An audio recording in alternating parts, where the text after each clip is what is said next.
the League One playoffs. See Stockport play against Leyton Orient. See Charlton play against Wycombe. One of these teams will follow in the big yellow footsteps of Oxford United, who won it famously last year. And if anyone can match the performance at Wembley of Oxford United, they'll deserve to win promotion to the Championship. What an intro. Best of the season. Stockport Orient first up. George, Saturday lunchtime first leg at Orient. I will be there. I cannot wait to watch some playoff action in the flesh. I'm tingling just thinking about it. Wednesday evening, the second leg. Weird regular season games between these two, in that Orient went to Stockport and won 4-1 early in the season when the form line did not suggest that was going to happen. And then Stockport avenged things by winning 1-0 at Orient. That was during a run of 12 Orient wins in 15 games. It was the only one they lost in that spell. So, kind of funky regular season games, which I think bodes well for a fascinating playoff battle. Leyton Orient obviously securing their spot on final day, but winning 6 straight games to get into the playoffs.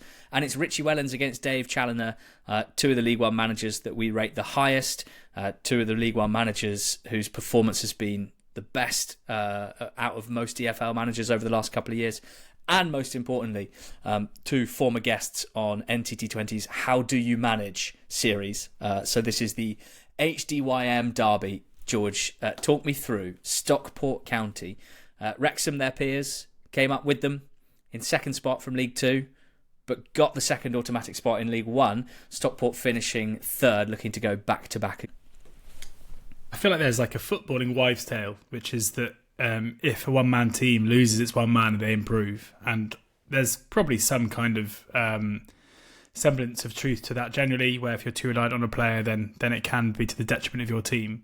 But I can't ever remember a one-man team improving to the extent that Stockport County have, where they were so good to start the season, but undoubtedly Louis Barry had the standout player in the whole league. And you just have to look at League Two and Walsall to see what losing a very good attacking lone player can do to a season. And given that they lost their first game against Mansfield, it was, I think, after Louis Barry left, it felt like they were destined for probably a similar fate. But since then, they've got 49 points from 21 games. They've won 15 of these 21 games. They have been absolutely rampant. And to the results and to the eye, they look like a far better side without their star player and their talisman. Not just from last season, not just from this season, but previous loan spells. Maybe one slight concern is that, you look at the games that they've lost. One was against Cambridge, which was one of those games, I guess. But the Wrexham game a couple of weeks ago, where it was such an important fixture for Stockport in order to show, or in order to force their way into the reckoning to chase Wrexham down and finish in the top two for automatic promotion. And it was their poorest performance of the calendar year, by quite some way. But then when you look at Wrexham's general results, you look at how good they are at managing games and driving the goal line down and ensuring that they're on the right side of it, maybe you can forgive them to an extent. The one kind of notable thing about this Stockport side, and there are two sides to this coin. One is that defensively they're looking relatively leaky at the moment. They haven't kept a clean sheet in their last 5 games, for example. They generally concede. But the flip side of that is they generally concede first and they still go on to win games. It's been a constant thread for the last few weeks, but in particular, recently, where they've gone behind in all of their last 5 games, their record from those 5 games, they've won 13 points. They've won 4 and they've drawn 1. Even on final day, in a game that mattered only in terms of jockeying for position in the playoffs, they went 1-0 down at Wycombe and ended up winning the game 3-1. Now that in itself, I think, is interesting, because I wouldn't say being a side incapable of taking the lead, or like not a particularly good side at 0-0, is a particularly attractive trait when you're analysing a side. But having the ability and the belief and the constant threat through to the end of a game to be able to still come clear and win those games, I think, is a measure of their quality. And we should mention here that their underlying numbers are so strong and have been so strong all season, and have been so strong basically ever since Dave Challoner has been managing them in the EFL. It was the same back in 22-23, where they were, according to the XG data, the best team, and I think the closing lines as well. They were the best team in League Two, and they finished in the playoffs. It was the same last season when they won the league in League Two, and it's been the same this season. Where if you take out, I was going to say if you take out Birmingham, their underlying numbers are pretty much on par with Birmingham's over the course of the season, and some stretches of it have been better. Now, Challoner is someone who I'm just like, you run out of superlatives for the jobs that he has done, and this is a career that started out in the Northern Premier League, and he's kind of moved up with clubs and has changed clubs a few times, but he's also won promotion in every single one of them, and a couple of times twice. Like, he is a serial winner who has never finished outside the playoffs in any league season that he's managed, and there have been a lot. He is someone who I think eventually someone is going to, whether it's, what are you going to say? No, that stat's been doing the rounds a lot, and it is partially true with two caveats. One of them is that when they were filed. He was sacked and filed with them in the relegation zone. So he's never finished. But there's also another. This is how you can be so clever with wording with stats. There's also the COVID season that finished early in the National League. Didn't complete, mate.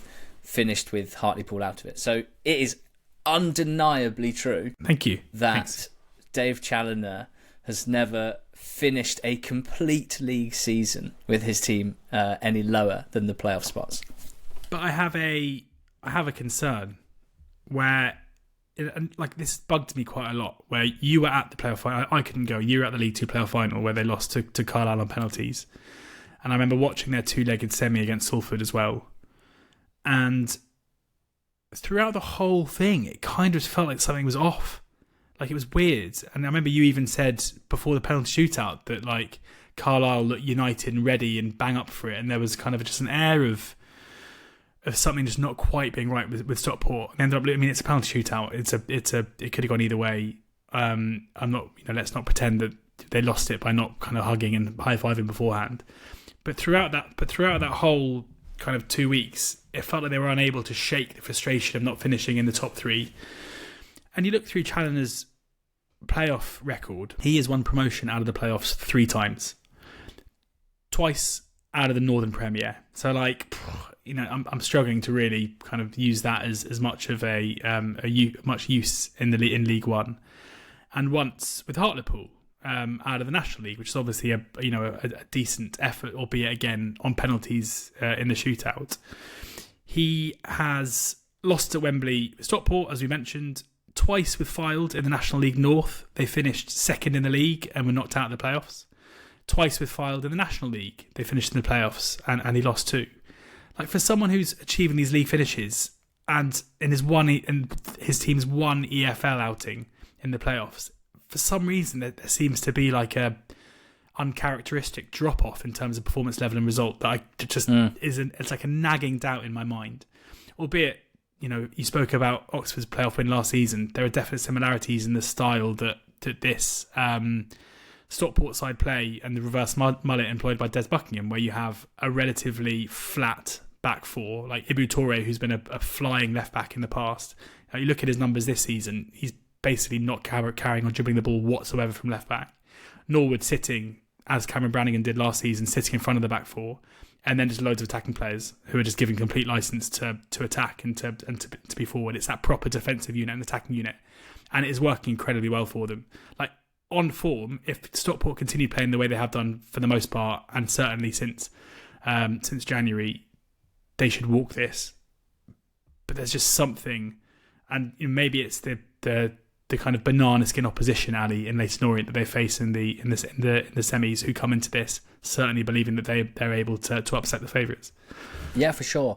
I think with the Stockport coming from behind thing, I do wonder whether there becomes a bit of a weird self-fulfilling prophecy with this sort of stuff, where the one thing that's most notable about Dave Challoner, in terms of how he manages, it's his absolute love for halftime substitutions when his team aren't winning, and certainly if they're losing.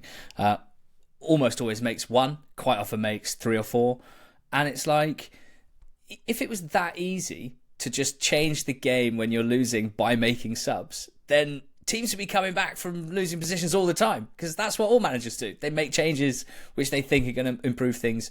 generally that's not the case.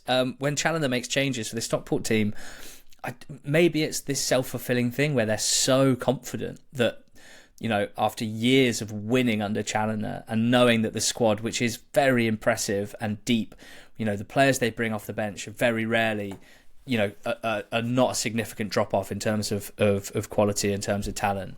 And I think that does play into their hands. But then you could say, well, does that lead to issues at 0-0? I cannot wait to see how this is going to play out, because Orient are a great sparring partner for them. For Orient, this is their first time in the League One playoffs since they lost the final on penalties in 2014. In that time, so 11 years since then, they dropped down to the National League off the back of a horrendous, disastrous ownership regime. And they bounced back. Those bad owners turned into a really good ownership group. In fact, it's an ownership group that's just offloaded and sold out to a new major shareholder. There's a lot of positivity around that. The assumption and expectation is that the owners who have just sold this majority share are good people, and they won't have sold it to the wrong sort of person. So we hope that is the case. But it's also a story of two managers, really. One of them, Justin Edinburgh, who steered them back into the Football League where others failed, and who very sadly died the summer after promotion and wasn't able to lead Orient back into the Football League. They had a pretty tough start to life back in the EFL, and then Richie Wellens was appointed 3 years and 2 months ago. In March, Orient were 20th in League Two. They were 4 points above the relegation zone. The season after that, they won the title with 91 points. Made a good fist of things in their first season back in League One level, have made the top six this year. It's an incredible trajectory. It's an incredible managerial job from Wellens. They finished the season with 6 wins in a row. They've been a weirdly streaky team this season, which makes me excited and also nervous because I don't know what to expect. They had another streak earlier in the season where they won 5 in a row. They've won 3 in a row as well. But on the flip side, they had bad streaks as well. 5 straight defeats, 4 straight defeats, 3 straight defeats have all happened on separate occasions. So they've been a bit of a wild team. There's no doubt that when they play well, they're a very, very good League One team. They played 4-2-3-1 for most of the season, and that's how I envisage your standard Richie Wellens team. But in the last couple of weeks, he's switched to a 3-4-1-2.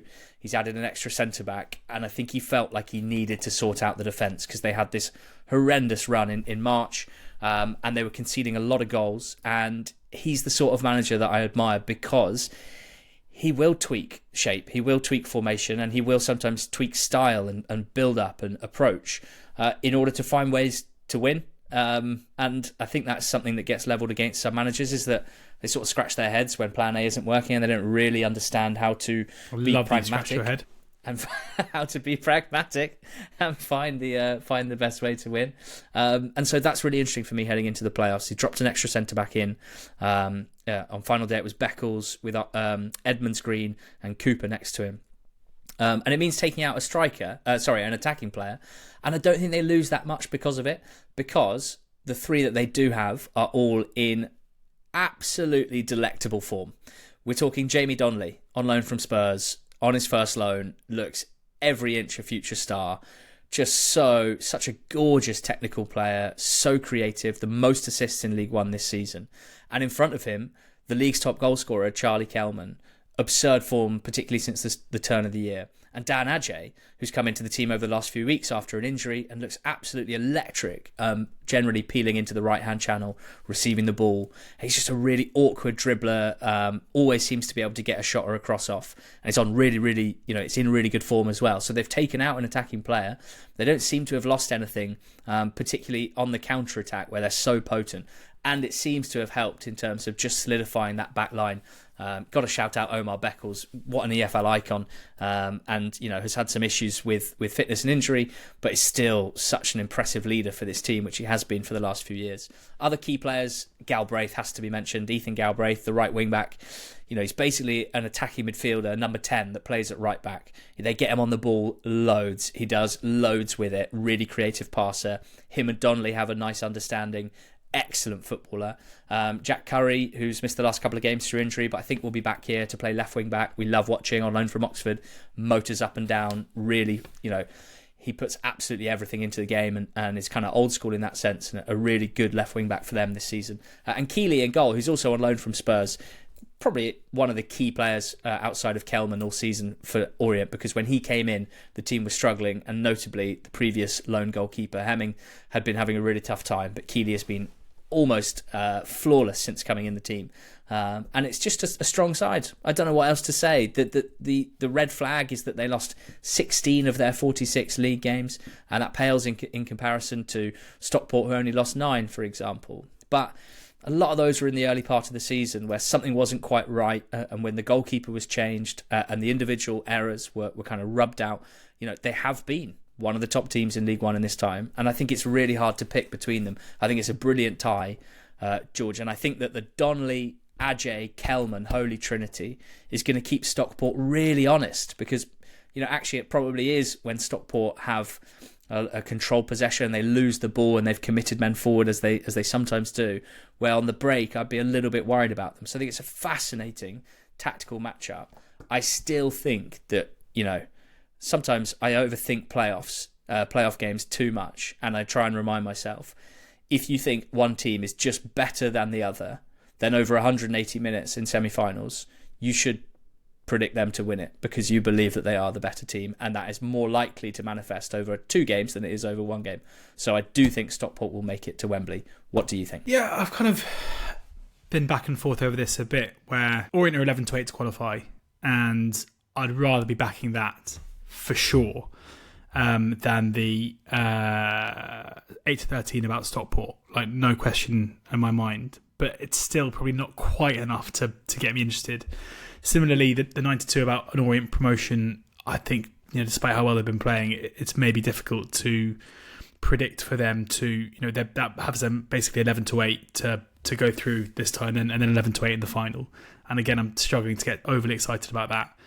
I think the 7-4 about Orient to win on Wednesday night on Saturday, the first leg, not the second leg, at Orient is probably the way I'd look to play this. I mean, it would be very Stockport to go and lose the first leg and then win the second leg and go through, with the ultimate coming back from behind.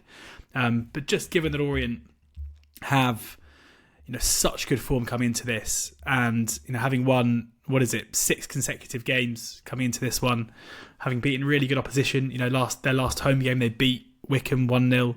A team in this matchup, and for Stockport, there's probably an element where if they go back home to Stockport 1 goal behind, it's not the end of the world, and I fancy their chances certainly at home of coming back into it. So yeah, I think that the 7-4 about Orient looks fair enough to me. Massive respect to Stockport, definitely likely winners, but I just think this is an awkward opponent for them in the semis. So in terms of promotion prices, with AK, Stockport 9-4 joint favourites with Charlton 9-4. They play Wycombe. First leg's on Sunday at 6:30. Kind of a niche playoff kickoff time, that. The second leg Thursday 8 p.m. First up at Adams Park, then at the Valley. These two teams flipped on final day. Charlton grabbing home advantage in this tie after Wycombe fell at home to Stockport. A game in which Mike Dodds rested, I think, Richard Kone and Cameron Humphreys. I'm pretty confident those 2 players weren't injured, but they are key attacking players. They were rested.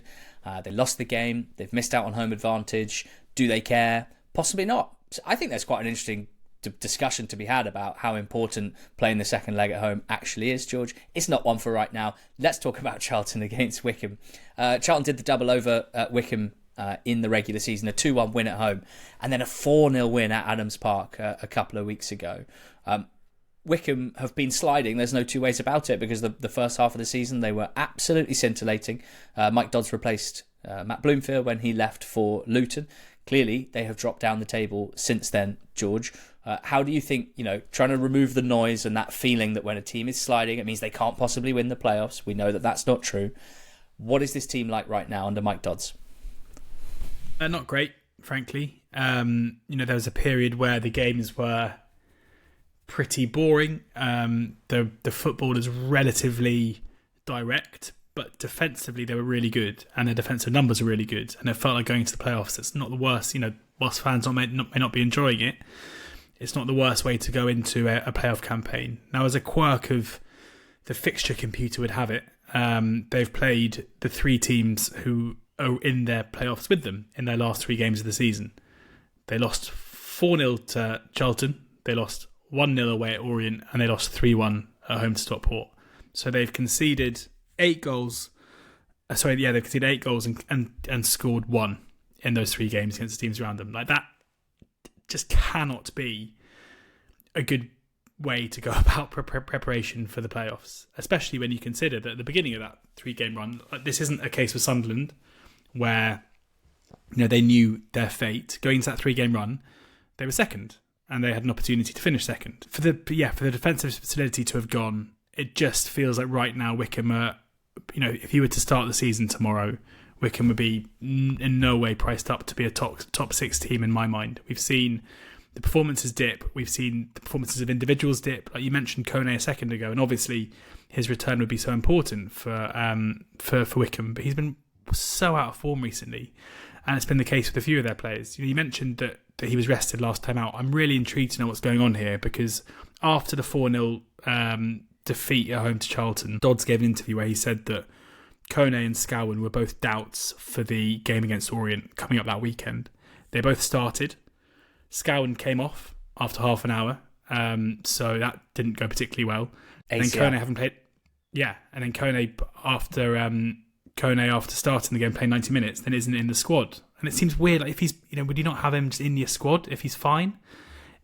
I'd really worry that they're coming into this with key injuries to key players, really out of form, and the echoes here. Not to bring Oxford's famous playoff victory into it again, but do you remember last season where Oxford hammered Peterborough in the run-up to the playoffs and then went on to draw them in the semis and beat them over 2 legs?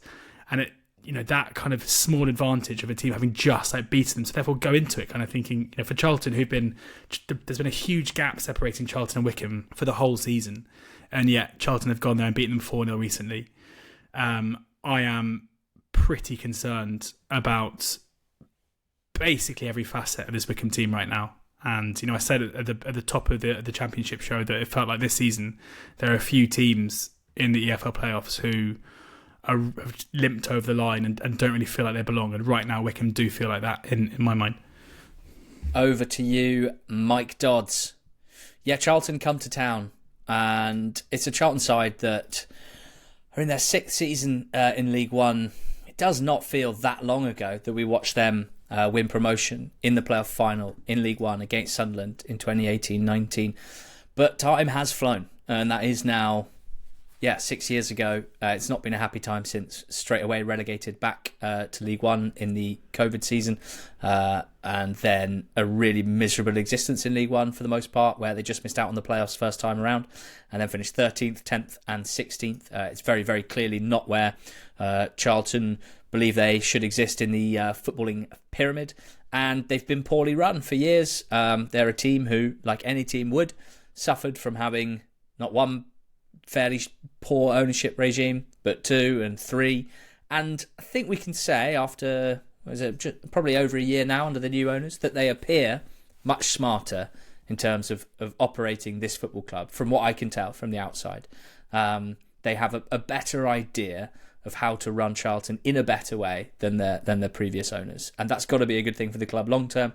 The best thing they've done so far in footballing terms was appoint Nathan Jones. They got him at a real sweet spot of a time where Jones had a really tough time at Southampton. His stock had fallen. Did it fall low enough for him to take a job in League One? I doubt he'd have taken many others. But with previous history at Charlton in the academy, he took the job. It's a project that he's really got his teeth into, and like other projects where Nathan Jones has been able to get his teeth into it, it's going very, very well. First, he had to kind of turn around the malaise around the club. I think he did a decent job of that last season. Turned a lot of defeats into draws, but was finding it hard to win games. The start of this season, things were not great. They sorted out the defence. They were really tough to beat, but a pretty tough watch going forward. Weren't scoring many goals, and we wondered whether they would ever click in an attacking sense. They picked up 34 points in the first half of the season and 51 points in the second half of the season. That tells you they absolutely found the goals, and they maintained this excellent out of possession shape and intensity, amazing ability to defend their box. Just a really good team on that front. They play 3-5-2, out of possession, really difficult defence to pierce. Put a lot of pressure on the ball. A lot of very dogged players in there. Interesting for me as a tactics guy, because this doesn't happen that much in League One, League Two. It happens a lot more in the Prem. They really do change in possession. If Thierry Small is playing, and he's missed the last couple of games, but if he's playing, he's the right wing back out of possession with Kane Ramsey, the right centre back. But in possession, Small gets on his bike right to the top of the pitch on the right hand side, and it looks more like a 4-2-3-1 with Ramsey playing in a more natural right back role, Small right wing, and Tyrese Campbell, who stays pretty close to Matty Godden and defends centrally out of possession, then moves to the left side where he's really comfortable as a dribbler, but basically has license to go wherever he wants, because Tyrese Campbell has absolutely sparkled this season.